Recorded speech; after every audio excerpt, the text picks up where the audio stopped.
ஆண்டவராகிய இயேசு கிறிஸ்துவின் நாமத்தில் காலை வாழ்த்துக்கள். இன்றைய மன்னா, அவர் பூமியின் மேல் மழையை வர்ஷிக்க பண்ணி வெளிநிலங்களின் மேல் தண்ணீர்களை வருவிக்கிறார். யோபு 5:11. பாருங்க, யோபு பக்தன் மழையை குறித்து நிறைய இடத்துல அவர் எழுதி வச்சிருக்காரு. மழை அவருக்கு அப்படி ஒரு கஷ்டமான ஒரு சூழ்நிலையிலே கடைசியாக ஆண்டவரை உறுதியாக பற்றி கொண்டபடினாலே அவருக்கு ஆசீர்வாதமான மழையாய் இரட்டத்தனையான ஆசீர்வாதம் கிடைத்தது என்று பார்க்கிறோம். ஆனால் இடையில பாருங்கள், அவர் அந்த காரியத்தை சொல்கிறார். அவர் பூமியின் மேல் மழையை வர்ஷிக்க பண்ணி வெளிநிலங்களின் மேல் தண்ணீர்களை வருவிக்கிறார் என்று சொல்லப்பட்டிருக்கிறது. யோபு எழுதின புத்தகத்தில் இந்த இடத்துல பார்த்திங்கன்னா தேமானியனாகிய எலிப்பாஸ் சொல்கிறார். அதெல்லாம் பொறுமையோடு நிறைய காரியத்தை சகிச்சபடினால தான் யோபுவுக்கு கடைசியாக இரட்டத்தனையான ஆசீர்வாதம் என்ற மழையை ஆண்டவர் பொழிய பண்ணினார். இது சொல்லும்போது என்ன சொல்கிறாங்க அப்படின்னு சொல்லும்போது, அவர் பூமியின் மேல் மழையை வர்ஷிக்க பண்ணி வெளிநிலங்கள் மேல் தண்ணீர்களை வருவிக்கிறார். 9ஆம் வசனம் சொல்லப்பட்டிருக்குது. அவர் ஆராய்ந்து முடியாத பெரிய காரியங்களையும் எண்ணி முடியாத அதிசயங்களையும் அவர் செய்ய வல்லவர் என்று சொல்லி நம்ம பார்க்குறோம்.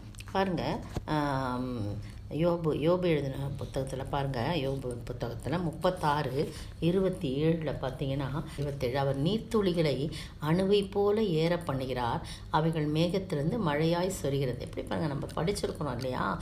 மழை மேகங்கள் கடல் அப்படியே போய் ஆவியாக போய் அது மழையாக திரும்ப வருதுன்னு. அதே மாதிரி தான் ஆண்டவர் இந்த காரியத்தை வெளிப்படுத்தியிருக்கிறாரு. அவர் நீர்த்துளிகளை அணுவை போல ஏற பண்ணுகிறார், அவைகள் மேகத்திலிருந்து மழையாய் சொரிகிறது, அந்த மேகங்கள் பெய்து மனுஷர் மேல் மிகுதியாய் பொழிகிறது.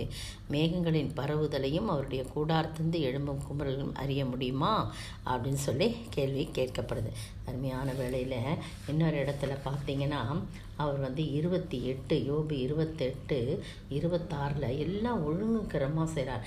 மழைக்கு திட்டத்தையும் இடி முழக்கத்தோடே கூடிய மின்னலுக்கு வழியையும் ஏற்படுத்துகிறாராம். எத்தனை நல்ல ஆண்டவர் பாருங்கள், ஒரு சிஸ்டமேட்டிக்காக எல்லா காரியத்தையும் அவர் செய்கிறார். திட்டம் பண்ணுறாராம். மழைக்கு திட்டம், இவ்வளோ தான் பெய்யணும், இவ்வளோ இருக்கணும்ன்ட்டு திட்டம் பண்ணுறாங்க. இப்பொழுது தான் அதிகமாக ஒரு இடத்துல பெய்யுது. மனுஷன் தேவ கோபாக்கினை பற்றி எரியுது, எல்லாமே தலைகீழாக மாறிக்கொண்டு வருகிறது. ஆனால் அவர் சொல்கிறாரு, மழைக்கு திட்டத்தையும் இடி முழக்கத்தோடே கூடிய மின்னலுக்கு வழியும் ஏற்படுத்துகிறார். அந்த மின்னல்லாம் வெட்டும்போது பார்த்தீங்கன்னா ரொம்ப ஆச்சரியமாக இருக்கும். எங்கேருந்து தொடங்குது, எங்கே முடியுதுலாம் தெரியாது.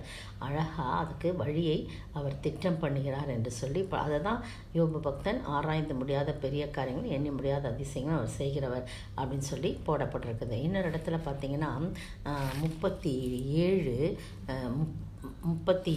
பாருங்கள், 37:6 வசனம். அதில் பார்த்தீங்கன்னா, அவர் உறைந்த மழையும் கல்மழையும் தம்முடைய வல்லமையின் பெருமழையும் பார்த்து பூமியின் மேல் பெய்யுங்கள் என்று கட்டளை கொடுக்குறாராம். அவர் தான் கட்டளை கொடுக்குறவர் இல்லையா? உடனே அது அவர் தான் உண்டாக்குனதெல்லாம். அதனால் அவர் கட்டளை கொடுக்கும்போது அது உடனே அது செய்கிறதாய் கீழ்ப்படுகிறதாய் காணப்படுது. இப்போ பெருமழையை என்ன பண்ணுறாரு? வல்லமையின் பெருமழையை பார்த்து பூமியின் மேல் பெய்யுங்கள் என்று கட்டளை இடுகிறார் என்று சொல்லப்பட்டிருக்கிறது. இன்னொரு இடத்துல பார்த்தீங்கன்னா 38ஆம் அதிகாரம் 26ஆம் வசனத்தில் என்ன இடத்துல சொல்கிறாரு? பூமி எங்கும் மனுஷர் குடியில்லாத இடத்திலும் மனுஷ சஞ்சாரமில்லாத வனாந்தரத்திலும் மழையை வர்ஷிக்க பண்ணி வெள்ளத்துக்கு நீர்க்கால்களையும் இடி முழக்கங்களோடு வரும் மின்னலுக்கு வழிகளையும் பகுத்தவர் யார் என்று சொல்லி இதில் போட்டிருக்கு. மழைக்கு ஒரு தகப்பன் உண்டோ, பனித்துளிகளெல்லாம் ஜெனிப்பித்தவர் யார் அப்படின்னு சொல்லி அந்த இடத்துல பார்த்தீங்கன்னா அந்த மழையும் உறைந்த மழை, அதாவது பனி, அதை குறித்து சொல்லப்பட்டிருக்கிறது. அருமையான வேளையிலே ஆண்டவருடைய சமூகத்தில் நம்ம காத்திருக்கும் போது, பொறுமையோடு இருக்கும்போது, யோபுவை போல அவன் ஃப்ரெண்ட்ஸ் எல்லாம் அவனை ஒரு மாதிரி பேசுகிறாங்க. தேமானியனாக்கி எலிப்பாசு, அது மாதிரி அவன் ஃப்ரெண்ட்ஸுங்க 3 பேர் இருக்கிறாங்க.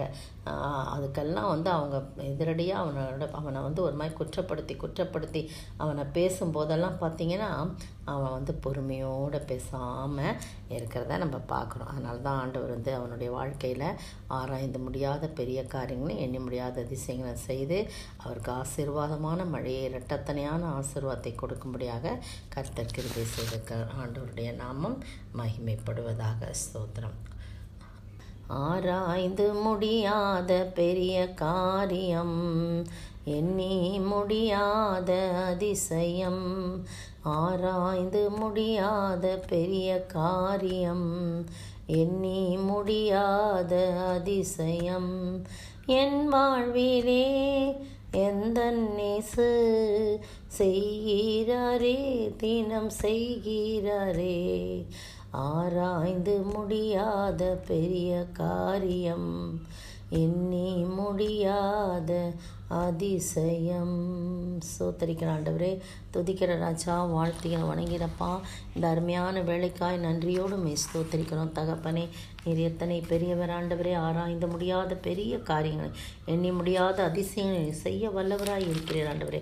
நன்றியோடு ஸ்தோத்தரிக்கிறோம். எங்களுடைய வாழ்விலும் நாங்கள் பொறுமையோடு காத்திருக்கும் போது கர்த்தர் எங்களுக்காக எல்லாவற்றையும் செய்து முடிக்கிற தேவனாய் இருக்கிறீர். அப்படிப்பட்ட ஆசீர்வாதத்தை நாங்கள் பெற்று வாழ நீதாமே கிருபை செய்ய வேண்டும் என்று கர்த்தரும் மீட்பரும் ராஜாவுமாகிய இயேசு கிறிஸ்துவின் விலையேற பெற்ற நாமத்தில் ஜெபிக்கிறேன் பிதாவே. ஆமேன், ஆமேன். நேற்றைய பதில் அவியாத அக்கினியுள்ள நரகத்திலே. மார்க்கு 9:43. இன்றைய கேள்வி, ஒலிவ மலைக்கு அருகான ஊர்கள் எது? ஒலிவ மலைக்கு அருகான உள்ள ஊர்கள் எது?